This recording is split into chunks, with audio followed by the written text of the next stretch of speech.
take a smoke break before we get into practical. Yeah, third. We got a mic? Good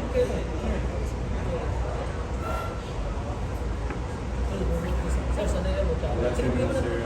Gusto ko lang po sana magpakwento kung paano kayo nag-start out sa film industry and paano... No, yeah, I can hear you. Saka kung paano kayo nag-start out as a cinematographer. Okay, that's actually a really long story. Hope you got some time. I started out in the industry 2002. I first started out as art department in Singapore. I worked for MTV Asia, and I shot, I think, what was their first narrative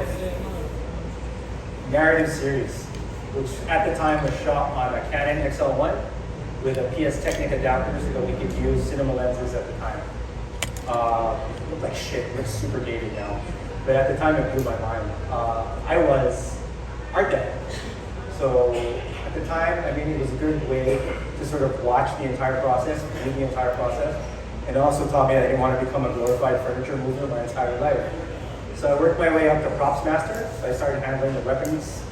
I started building sets, just trying to pick up everything that was going on. I would always hang out with the G&E department.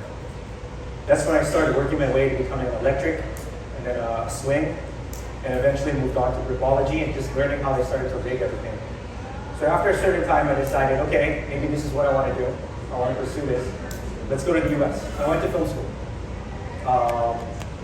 At the time, I wanted to go in as an editor. That was really my dream. Kind of blew my mind, the control that you have as an editor in the US. Like, I know a lot of you guys that have been to my other workshops have already heard this story. But why do you think in the US they shoot a lot of singles? Not over the shoulders.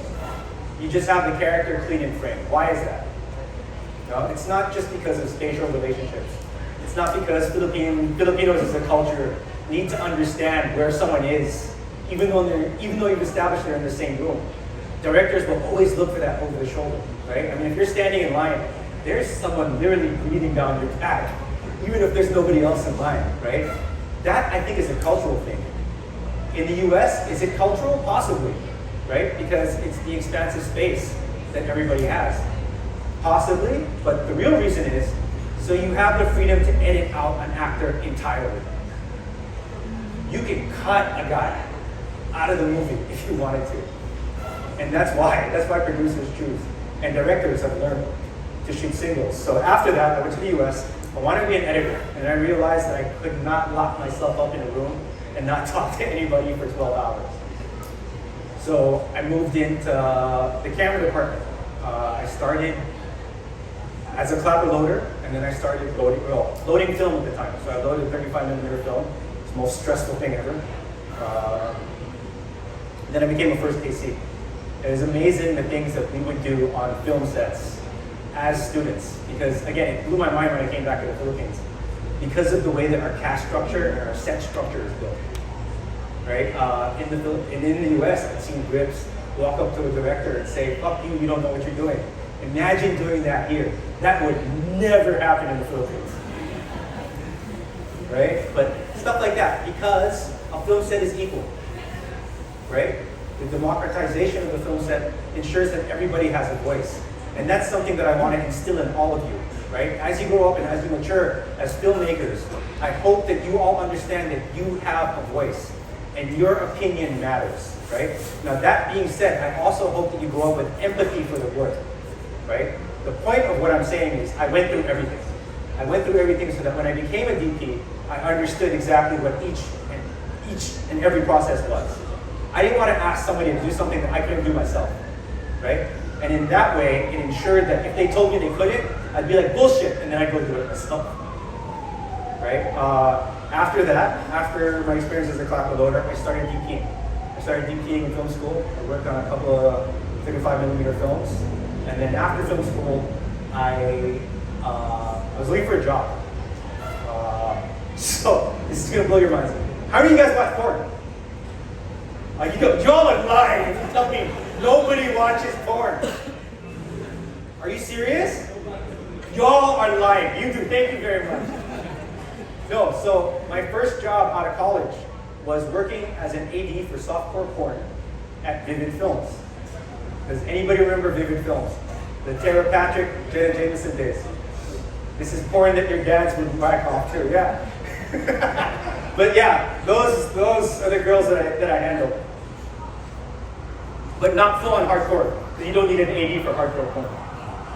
You need an AD for softcore because it's a story, which, as we all know, has now grown up to become Viva Max.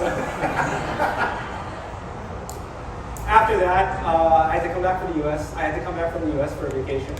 I came here and I submitted my reel for shits and giggles to the biggest movie studio at the time, which is Star Cinema. I like to think they still are, but opinions differ on that.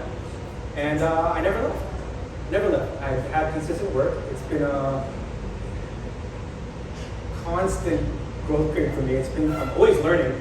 It's such a paradigm shift coming from a US system and then coming back to the Philippines and seeing how we work. If you guys follow the LPS website, I actually talked about this briefly. And I discussed how, it was like night and day. And one thing that I'm so impressed about is in one generation, in the 17, 15 years that have gone since then, it's amazing how quickly we've caught up to work practices, technology, even the way we light and conduct ourselves on set. We are getting closer and closer to what the Americans can do. We're very, very close to what the Koreans can do.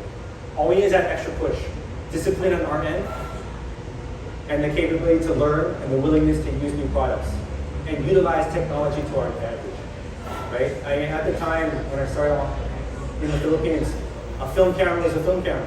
We used, at the time we had a 2C, which was an MOS camera. Now that is an ancient camera from, God, when is the 2C from? It's from the 60s, right? So film cameras don't change. Film changes, right? But now we're in an age where every year a new camera comes out. Every year the technology changes exponentially. And it's up to us to constantly learn from that technology and use it to our advantage, right? Sony is at the cusp of that advancement in technology, which is why I really do honestly prefer their systems right now. Come back at me in 5 years, might change. Let's see what happens. Did that answer your question? It's a little long, I'm sorry. Thank you. Thank you. And another follow-up. What was your turning point? When did you tell yourself, I want to be a DP? God, the funny thing is, like, when you're on set for 20 hours, I keep telling myself, I don't want to be a DP.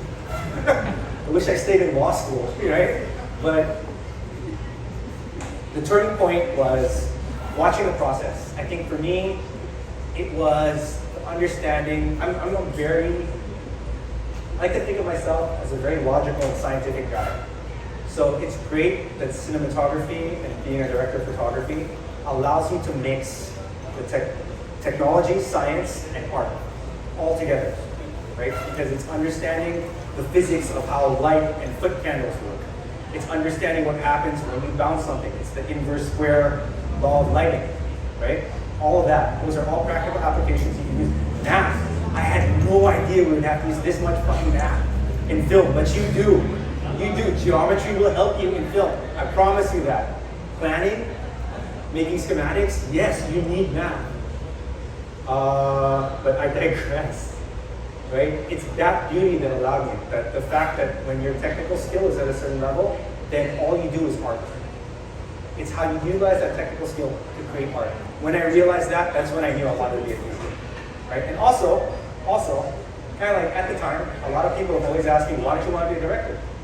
I don't want that kind of responsibility. I'd rather translate some guy's or woman's vision. I enjoy that back and forth. It's tough being the captain of the ship sometimes. Thank you. That's a very good question. Anybody else? Yes, sir. Finally. You want to operate the Ronin? Is that what you're going to tell me? Okay. As a cinematographer like you, having experienced the film industry in the US, as well as the film industry here in the Philippines, what would you say is the biggest difference between the two industries? Pay! Pay! grid in the US, I would make enough to pay my rent, buy groceries, maybe just working 10 days out of the month. Now you try doing that here as a grid, that's impossible. Unless you work for CMB, they pay pretty well. Like how I'm plug in all in all. At the time, I think the major difference when I came back was the vision of the directors, right?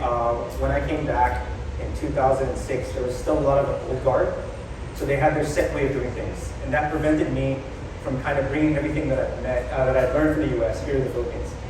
Now, it is, like I said, it's amazing how everything's caught up since then, right? And we're getting closer and closer and closer. Now, the only thing stopping us from achieving that is the vision of our directors, right? Which is why I implore all of you young bloods, you know, try new shit. Try new shit. Find your style. Do you know what I mean? Don't necessarily bite from the Koreans alone. Bite from the Koreans, bite from the Americans, bite from the Japanese, right? My challenge, something that I always ask a lot of filmmakers now, is what makes us Filipino? What is different? Like, Americans have their standard of filmmaking. Koreans have a fixed standard of filmmaking right now that we're all trying to copy, right? But that is their culture, right? One question I'd like to ask all of you is what defines our culture as Filipinos, and how do we translate that to film? How do we translate that to our images without ending up as a cheap facsimile, right? There are no answers to that yet, but it's a question I'm asking all of you, right? What is our Filipino style? The constant over the shoulder? What is it? The bad comedy? The quotable quotes? You know, like what's our next generation? What's our next step? Challenge. Did I answer your question? Thank you. Anybody else? Sorry, another question. Last question for the story. As a cinematographer, again, there's this ongoing debate with people saying that you don't need a good camera to make a good film. So, what is your stand on that? I agree with that wholeheartedly because, again, a camera is a tool, right?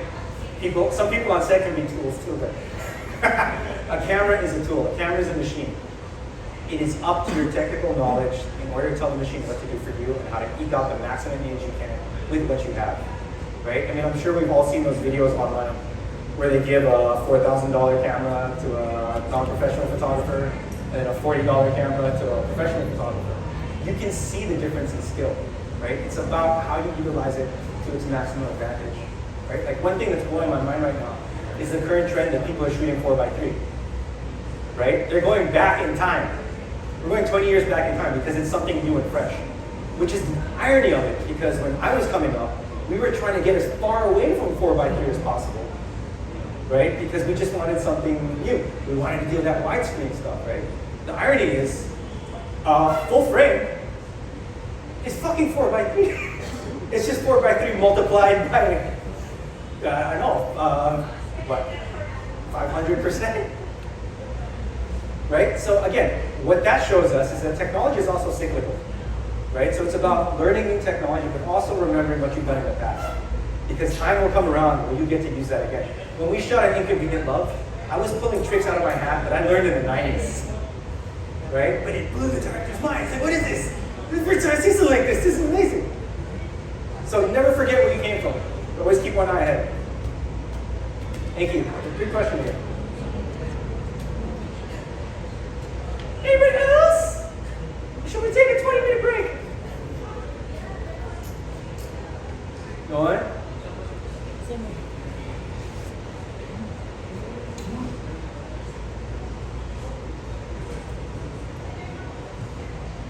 All right.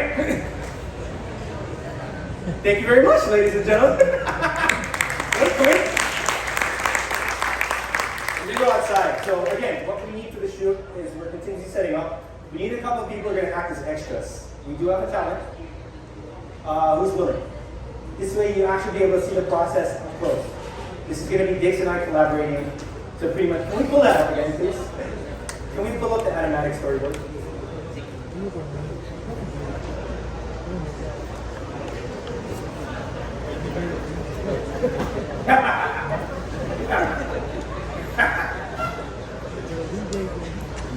Faster than a steel light.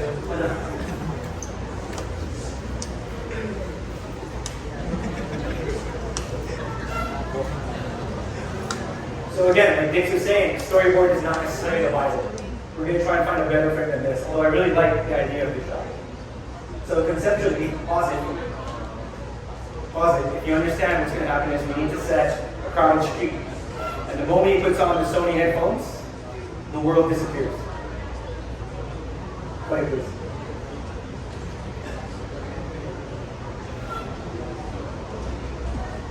Pretty much simple. It's just utilizing movement, camera movement, trying to find an awesome shot.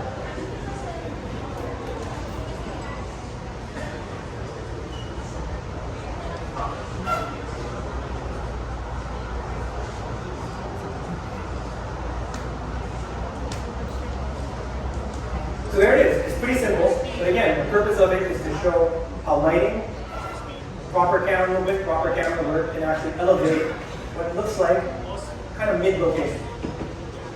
Alright, so again, we need volunteers. Are you have a camera? Yes, sir. Are you volunteering or as a talent or an operator? You're wearing a mask so that I can't read your lips. What are you saying? Anything? Alright. We need a couple more people to be talents, please. Oh shit, while you guys out there, you can ask Diggs and I questions. I'm telling you, it's a good thing. We're going to be spouting some rolling knowledge too. No one? Alright, come on, let's do it. So I think we'll have, like a 15-20 minute break. And then if you guys are willing to volunteer, please approach me or yeah. And then I'll brief you guys on what we're going to do. Thank you very much, guys.